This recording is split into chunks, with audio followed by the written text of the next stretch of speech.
وہ ہمارے ساتھ عبادات میں شامل نہیں ہو سکتے۔ اور وہ عذر کیا ہو سکتا ہے؟ جسمانی یا ذہنی بیماری ہو سکتی ہے، زیادہ بڑھاپے کی حد کو چلے جانا،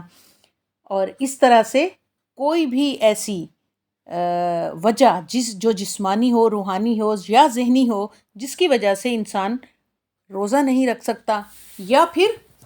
عبادات میں شامل نہیں ہو سکتا، تو ہمیں اللہ تعالیٰ کا لاکھ لاکھ شکر ادا کرنا چاہیے کہ اللہ نے ہمیں یہ مہینہ نصیب فرمایا۔ اور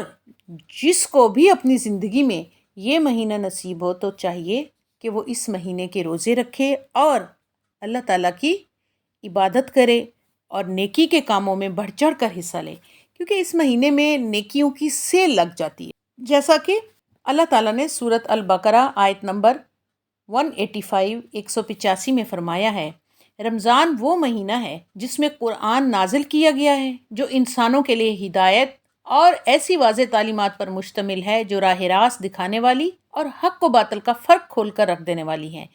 بس جو کوئی تم میں سے اس مہینے کو پائے اس کو لازم ہے کہ اس مہینے کے روزے رکھے، اور جو کوئی مریض ہو یا سفر پر ہو تو وہ دوسرے دنوں میں روزوں کی تعداد پوری کرے۔ اللہ تمہارے لیے آسانی چاہتا ہے، سختی کرنا نہیں چاہتا، اور یہ کہ تم روزوں کی تعداد پوری کرو اور جس ہدایت سے اللہ نے تمہیں نوازا ہے اس پر اس کی بڑائی بیان کرو تاکہ تم شکر گزار بنو۔ آمین۔ اب اسی طرح ہمیں دل میں خوشی منانی چاہیے کہ ہمارے گھر، ہمارے ہاں ایک معزز مہمان کی آمد ہے جو سب کے لیے رحمتوں، برکتوں اور سعادتوں کے خزانے لے کر آ رہا ہے۔ کتنے ہی بے شمار گناہ ہیں ہمارے جو جھڑ جھڑ کر اس مہینے میں اللہ تعالیٰ جلا کے راکھ کر دیں گے، اور اس مہینے کے بعد انسان اس طرح سے ہوتا ہے کہ جیسے ماں کے پیٹ سے دوبارہ اس نے جنم لیا ہو، گناہوں سے پاک۔ ہم میں سے،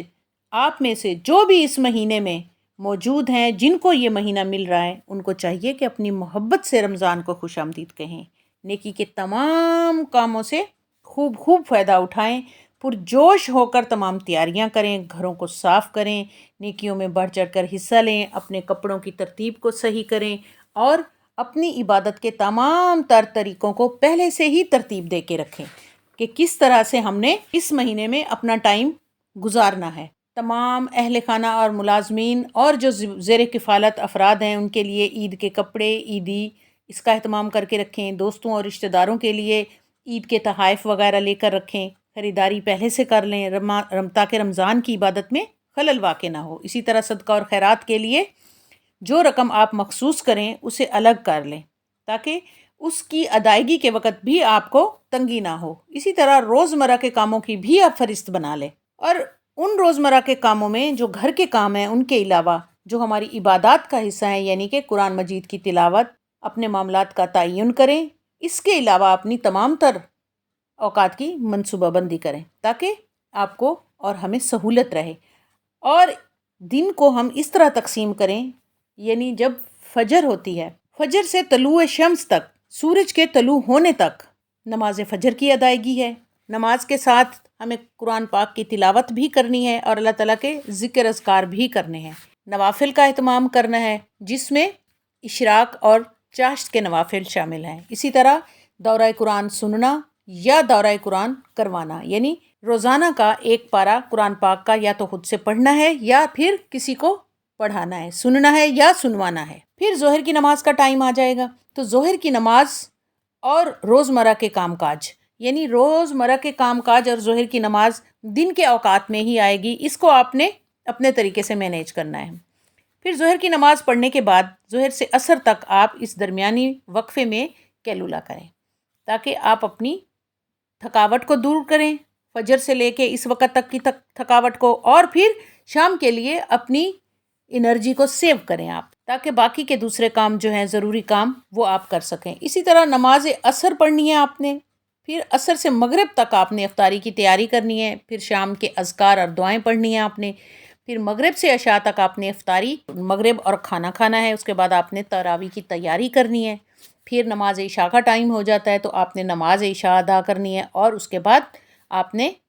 تراویح پڑھنی ہے۔ تراویح پڑھنے کے بعد آپ نے رات کا ایک حصہ جو پہلا حصہ ہے اس میں پھر آرام کرنا ہے، سکون کرنا ہے، اگر نیند آ رہی ہے تو آپ نے نیند کرنی ہے، اور اس کے بعد سحری سے